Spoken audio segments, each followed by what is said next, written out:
Hello, I'm Tom Lee, and this is Yale Center for British Art at Home. Yale Center for British Art welcomes hundreds of students every year. Some come with their families, some come on school field trips, some come from our partner schools in New Haven, Connecticut. But even when the museum is closed, you can still enjoy hundreds and hundreds of artworks by visiting the Yale Center for British Art website, www.britishart.yale.edu. If you search the website, you can find all kinds of wonderful paintings and sculptures and artworks that you can look at and think about. And in these programs, we pick one artwork and we look at it very closely for a little while, and then we pair it up with a folk tale or a story or a myth. Today, we're going to look at a painting called Phaeton with a Pair of Cream Ponies and a Stable Lad. This painting was painted by Mr. George Stubbs sometime between the years 1780 and 1784.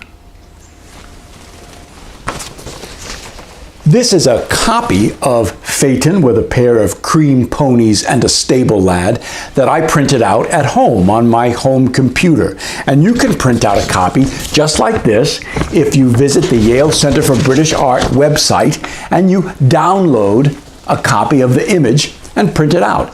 It's a great way to look at the picture in detail and maybe even make a sketch of the picture.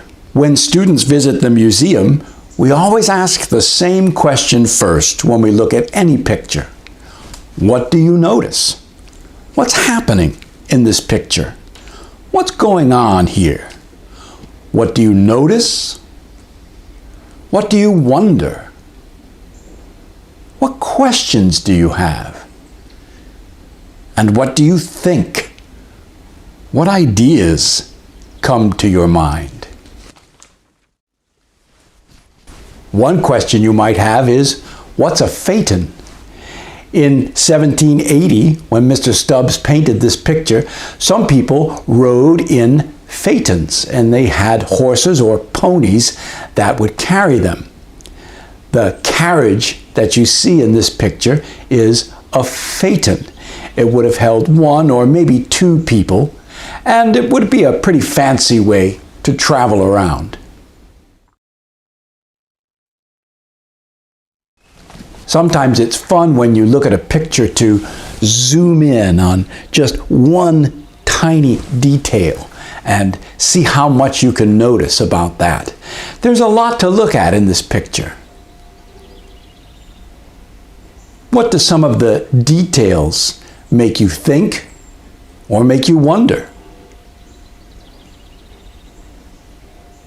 What ideas come to your mind when you take a really close look at one small part of this picture? The story that I'm going to tell you comes from ancient Greek mythology. And after you hear it, I'm pretty sure you'll understand why a phaeton is called a phaeton. Long ago in ancient Greece, the great god Helios drove the chariot of the sun. Ancient Greek people said that the sun was a burning, flaming chariot led by magnificent horses with fiery manes who drove across the sky every morning. It rose up out of the ocean, it traveled across the sky, and it landed in the ocean on the other side of the world. And the ancient Greek people said it went down beneath the earth and then rose up every morning the next day. And they said that Helios was the god who drove the chariot of the sun. But once, Helios looked down to the earth and he saw a beautiful woman. Her name was Clymene. And he fell in love with her. And Clymene, who looked up at the beautiful sun, she fell in love with the sun. And the story says that the god Helios left the sky, came to earth, and married Clymene. And he said to her, I cannot stay with you. My job, my duty is in the sky every day, but I will love you and I will see you from the sky here on earth. And so he returned to his chariot of the sun. But not long after, Clymene had a baby. It was the son of the god Helios, and his name was Phaeton. And while he was growing up, his mother always said, you can be very proud of your father. Look, the god of the sun, he is your father. And when Phaeton was a little boy, that wasn't a problem. But when he became a teenager, his friends began to tease him.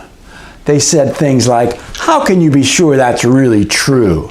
How could you be the son of the sun? Are you sure your mother's telling you the truth? We're not sure we believe you. And Phaeton was angry, and he went to his mother and he said, is it really true? How can I believe that I am the son of the sun? My friends are teasing me. And his mother said, oh, but you must believe it. The sun is your father, and he loves you very much. But Phaeton said, I won't believe this until I go to the palace of the sun, and he tells me himself and proves it. Well, Clymene could see that Phaeton had made up his mind, so she bid him farewell, and he traveled. The story says that he traveled across India, he traveled across Ethiopia, he traveled to the edge of the world, to the palace of the sun. And it was magnificent. The walls were made of bronze and had columns of ivory and gold. There were splendid stairs and great doors that opened up. And there sat Helios, the god of the sun, on his throne. He wore a great hat, a helmet upon his head that had the rays of the sun shining off of it. And all around him were his servants. Do you know who the servants of the sun were? They were the seconds, the minutes, the hours, the days, the years, and the centuries. And the 4 seasons were there too. Winter, spring, summer, and fall. They were all servants of Helios the sun. And when the sun god looked down from his throne and saw young Phaeton there, he said, ah, my son, you have come to see me. Oh, how happy I am. Phaeton heard this and he said, then it's true. You really are my father? Yes, I fell in love with your mother long ago, but since you were born, I have been traveling in the sky. And Phaeton said, you're going to have to prove that to me. My friends don't believe me when I tell them you are my father. How can you prove you really are my father? And Helios said, Phaeton, I love you so much that I will make you a promise. I will do whatever you ask before you even tell me what it is you want me to do. And he said, I will swear by the river Styx. And once he did that, he could never, ever take his promise back. And as soon as he had sworn by the river Styx, Phaeton said, I know just what I want. If you really are my father, let me drive the chariot of the sun. And when Helios heard this, he said, oh, Phaeton, my boy, ask for anything but that. I will do anything you ask. But if you drive the chariot of the sun, you will probably be destroyed. The chariot is very powerful. I am the only god who can drive it. Even great Zeus cannot drive the chariot of the sun. I knew it. I knew you weren't telling me the truth. You promised me, and now you won't keep your promise. And Helios said, I will keep my promise. I must keep my promise. But I am begging you not to ask this one thing, anything but this. And Phaeton said, "No, if you really are my father, let me drive your chariot."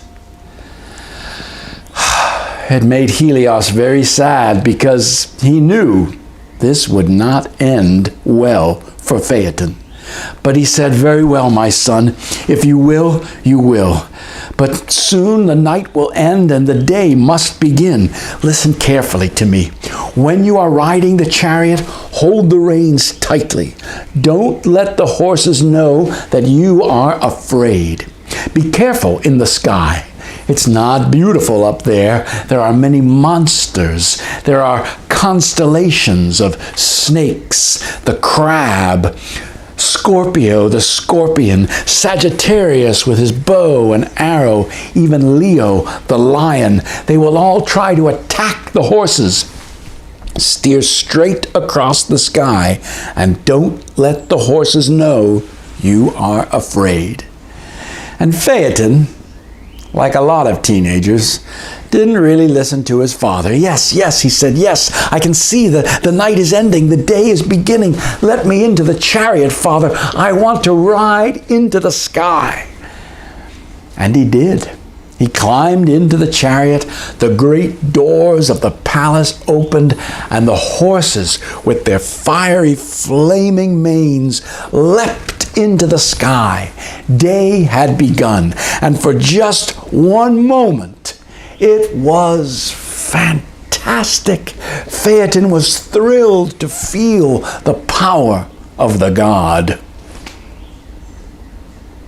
But it didn't last. The horses, they could feel that the chariot was much lighter than usual. This was no god that was driving the chariot today. It was some boy.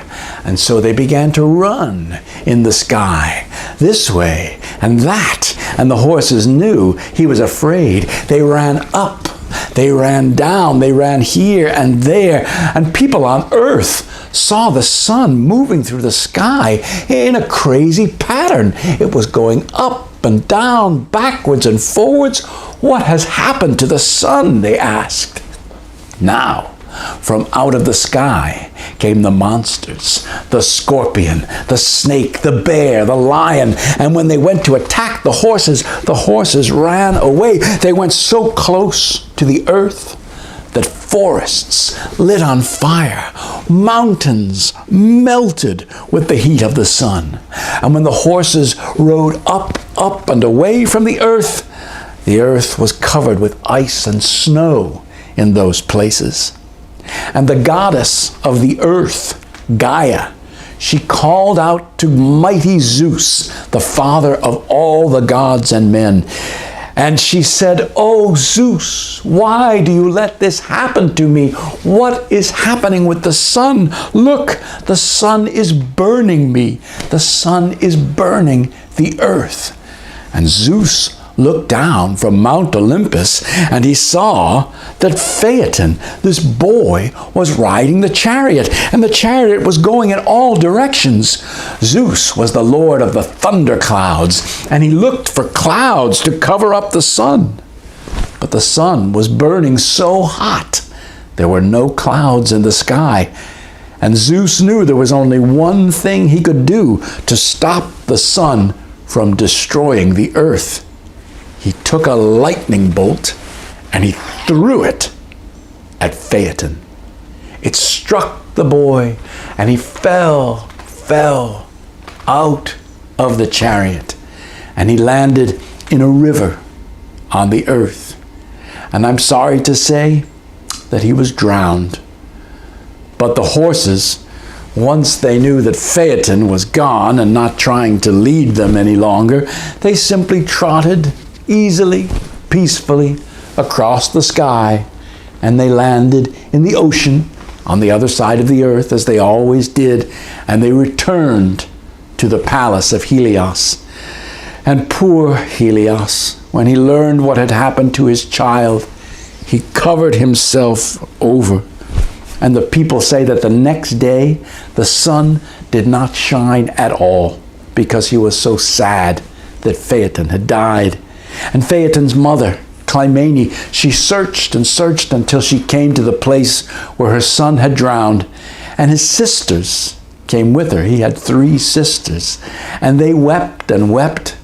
And the story says that they cried so much they transformed into trees, and their tears trickled down the bark of the trees, and they had become beautiful amber that dropped into the river. And that's the story of Phaeton. And now maybe you see why the English people in the 1780s, they called their carriages Phaetons. They named them after Phaeton, who took this wild and tragic ride.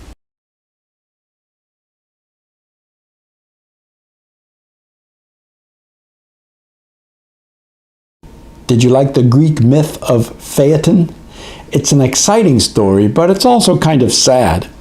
A lot of Greek myths end sadly if the humans in the story try to be a little bit too much like the gods in the story.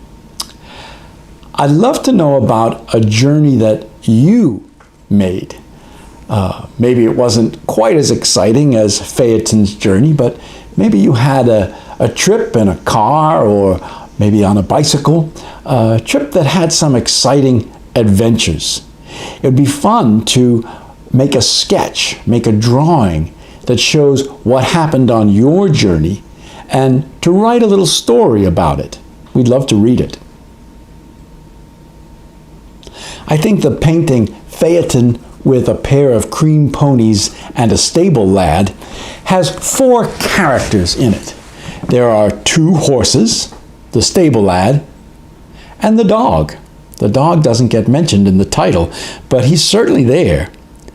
Can you make a sketch of these 4 characters and then make up a conversation that they might have amongst themselves? What would they be talking about? What might the ponies say to the stable lad? What might the dog say to the ponies? We'd love to read your dialogue for this picture. Take a look at the 2 cream ponies in this picture and then think about how you imagined the horses in the story of Phaeton, the flaming fiery horses and these cream ponies. Can you compare and contrast the ponies in the painting and the ponies in your imagination? How are they the same? How are they different? You could make a picture of both horses, and then you could write a description of the horses from your imagination and write about how they compare and contrast with Mr. Stubbs' ponies. If you make some sketches or do some writing, we'd love to see your pictures and read what you write. Please send them to us in an email at ycba.education@yale.edu. You can just take a picture of them and send them along in an email. We'd love to see them. Thanks for listening. Come back another time for another story from Yale Center for British Art at home.